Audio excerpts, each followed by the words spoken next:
Bueno, ante todo, muchísimas gracias a ustedes, por supuesto a Catalina y a los colegas con los que vamos a conversar. Yo voy a tratar de tomarme solo el cuarto de hora y de pronto todos los colegas para que podamos comenzar efectivamente el debate a las 12.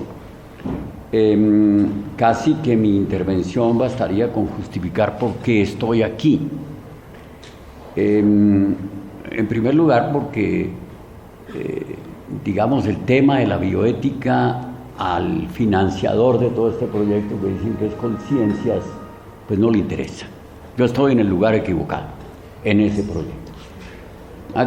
Y por eso quiero decir que no me siento en el lugar equivocado, porque la Universidad Nacional, algo que le ocurrió en la presentación de Catalina, tiene que ver con el evento a la hora de la verdad, es que la Universidad Nacional ya tiene un comité de ética a nivel de toda la universidad.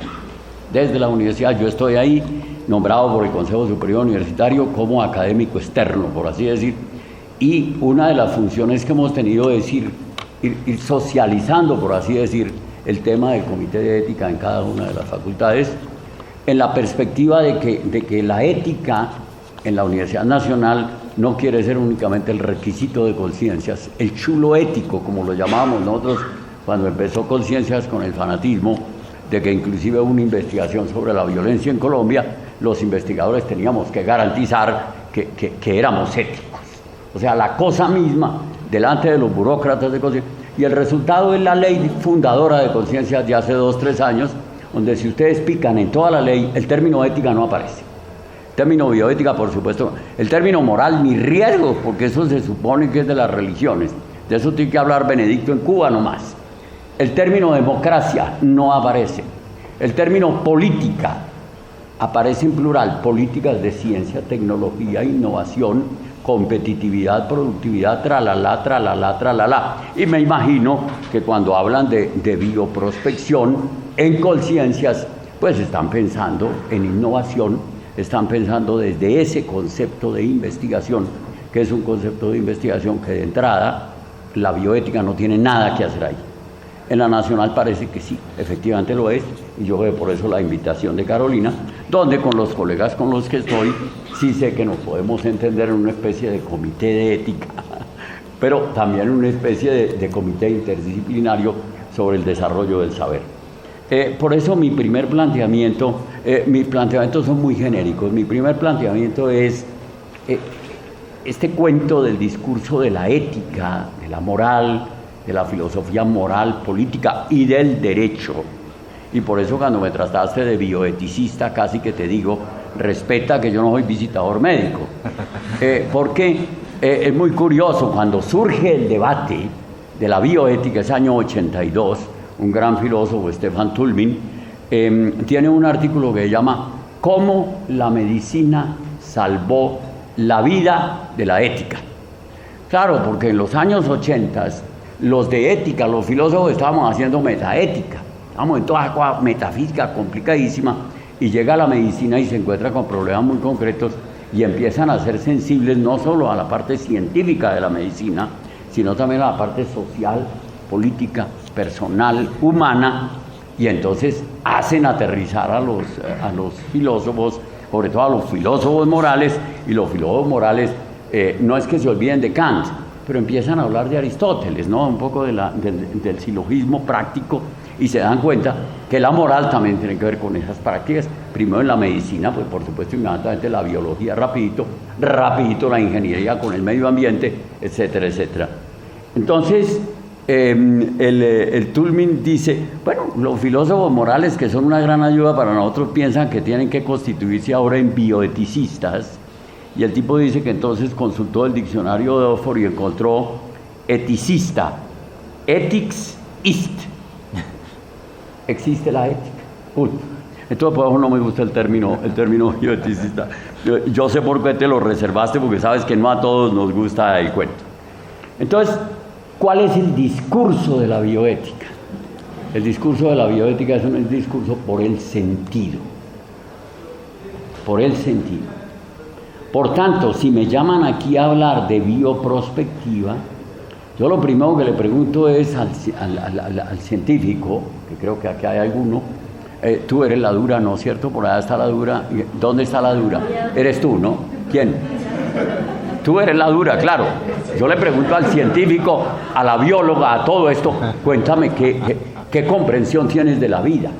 Y le pregunto, por supuesto, aquí al amigo ambientalista, y le digo, ¿cuál es tu comprensión de la vida?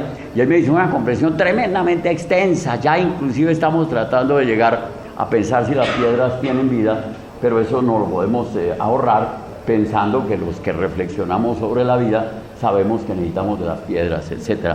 Y al abogado le pregunto yo, y él me dice, no, mira, esto lo acordamos entre tú y yo, o sea, yo de la vida hablo desde el punto de vista de la defensa de la vida, pero primero tenemos que ver, a ver si nos ponemos de acuerdo acerca del sentido.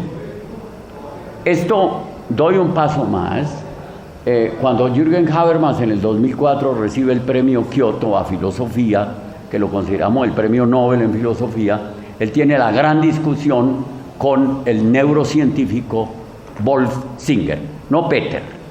Peter es un poco más sensible a estos temas, sino Wolf Singer, el gran neurocientífico de la sociedad alemana y de Europa, por tanto. Entonces Habermas en toda la pelea le echa esta frase que yo creo que puede ser muy importante para comprender qué es lo que yo estoy haciendo aquí. Mejor dicho, ¿qué está haciendo aquí la bioética? Sin la intersubjetividad del comprender, ninguna objetividad del saber. O sea, señores, nosotros no podemos legislar sobre la vida y mucho menos legislar científicamente sobre la vida sin ponernos de acuerdo en una comprensión muy amplia, muy diferenciada sobre la vida. Y por eso a mí me interesa mucho el que trabaja la vida de los animales, el que trabaja la vida de las plantas, las diversas concepciones sobre la vida humana. Con esto doy un tercer paso. Ese mismo señor Wolf Singer es invitado por la canciller Angela Merkel hace 2 años y medio, que ella cumple 50 años.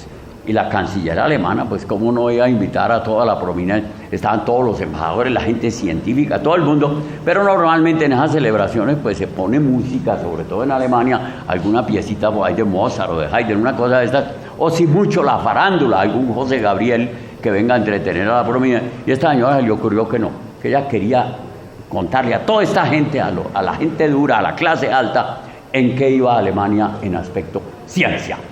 Y el tipo era Wolf Singer, el mago que podía decir eso. Y él les dijo, mire, tranquilos, que ya estamos solucionando el problema de la libertad humana.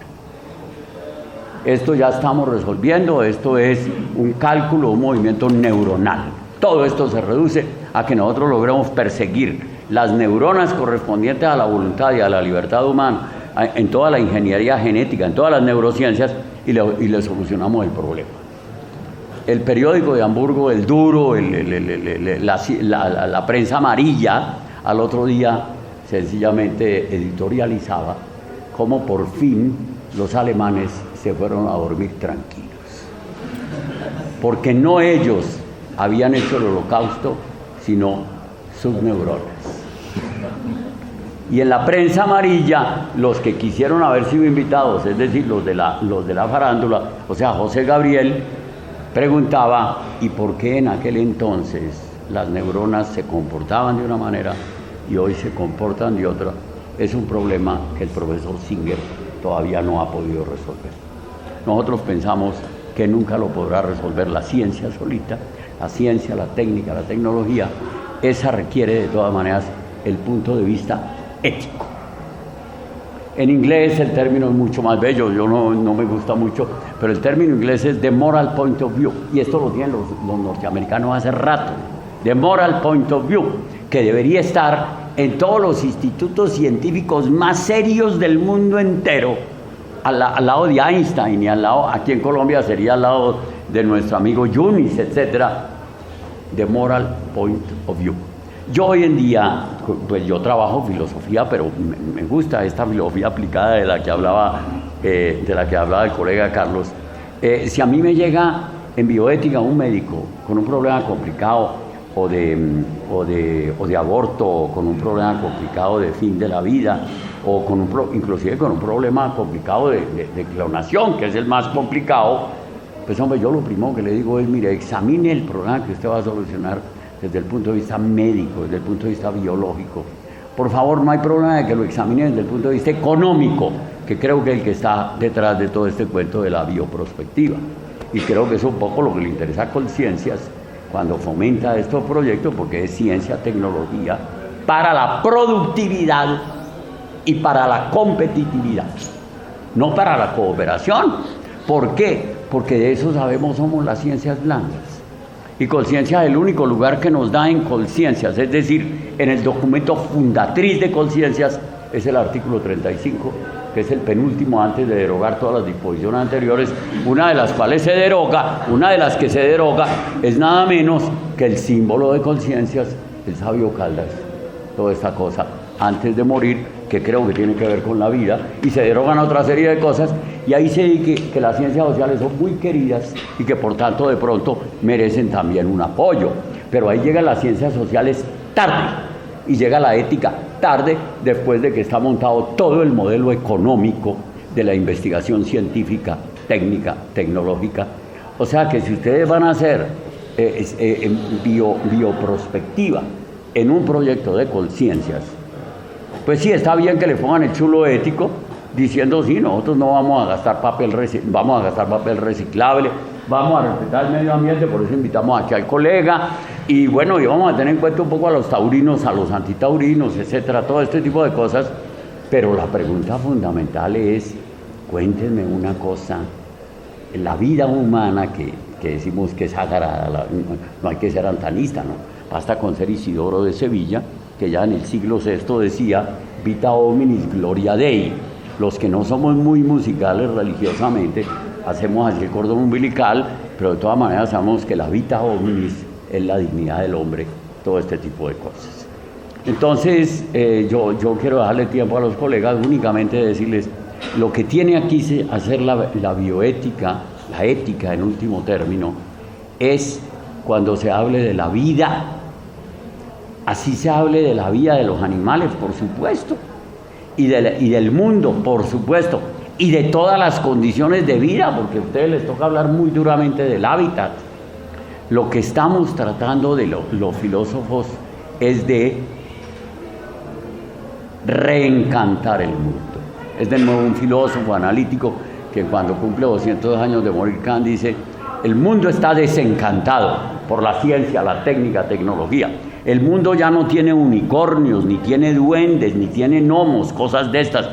Para la señora Thatcher ni siquiera debería tener derechos humanos ni sociedad civil, porque ella decía que eso era de la época donde todavía el mundo estaba encantado con brujas y con demonios y con todo este tipo de cosas.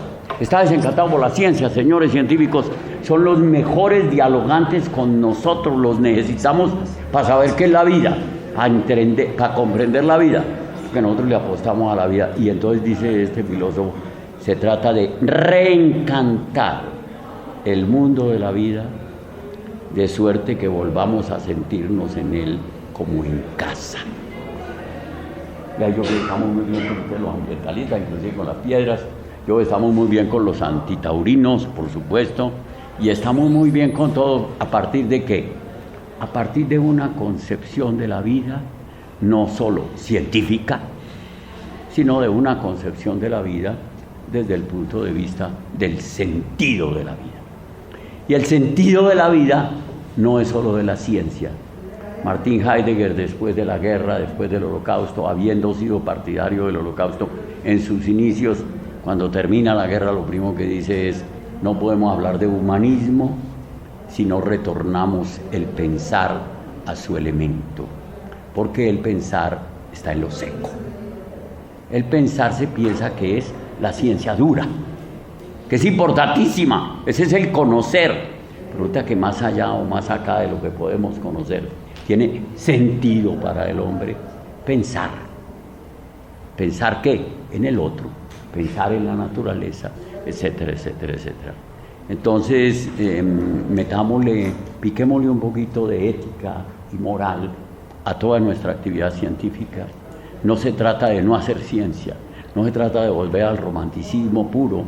Por favor, no le estoy diciendo que volvamos al hombre de las cavernas, pero que reencantemos este mundo, y la mejor manera de reencantarlo es reconocer al otro como diferente, el multiculturalismo. Lo del genoma es fundamental, que podamos reconocer que el genoma humano es un poco el universal filosófico, pero con todas las diferencias, y lo mismo podríamos decir de los colores, y lo mismo de la bioprospectiva. Yo dejo la cosa muy genérica y lo único que les digo es, por favor, ¿qué quieren ustedes de moral point of view? Para que no prime lo que prima hoy, que es el punto de vista económico. Y desafortunadamente el punto de vista científico se lo entregó Conciencias a la racionalidad económica.